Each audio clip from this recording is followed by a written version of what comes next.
Hello there, very good afternoon to you. Some lovely sunshine across some parts of the UK to end the working week. Further west, there's more in the way of clouds, some rain as well, and that is along a frontal system which is moving in from the west, giving some reasonably significant rain at times, particularly across those northwestern areas.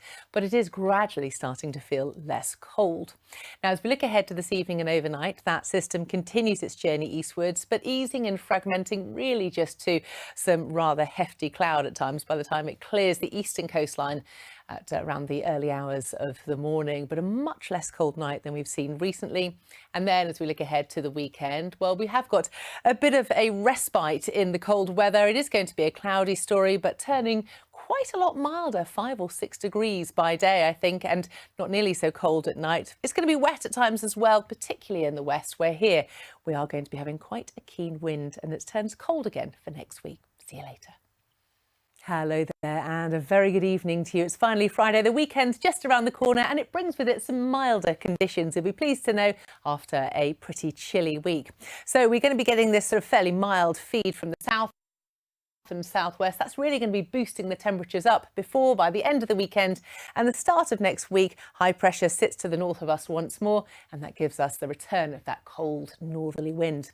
So this is how the temperatures look over the next couple of days, rising up into the mid-teens really by the time we get to Saturday and Sunday, but dropping down again to around just the high single figures really by the time we get to Monday, 11 degrees if we're lucky. That's still a little bit above the seasonal average, but certainly gets colder again as we move into next week. But for the here and now, rain and drizzle moves east, largely drier across East Anglia and the southeast, though mild and breezy across the western parts generally over the next couple of days, and chilliest conditions towards those eastern areas. Now let's have a look ahead to the picture for tomorrow morning. And as you can see, there's that system that brought the rain and drizzle moving away to the east. There will be some brightness around, but it will be fairly fleeting, I think. A generally cloudy sort of story, and bits and bobs of rain mostly out across those western areas. Quite a keen southerly wind as well, so it's not a particularly cold direction, but certainly the strength of it will take the edge off those temperatures. Then we have a look ahead to the snapshot for midday on Sunday. Well, as you can see, there is still going to be a fairly unsettled sort of theme. Atlantic fronts again crossing the UK, not bringing much in the way of the rain, but certainly rain at times, particularly out towards the west. That's it. Have a lovely weekend. See you soon.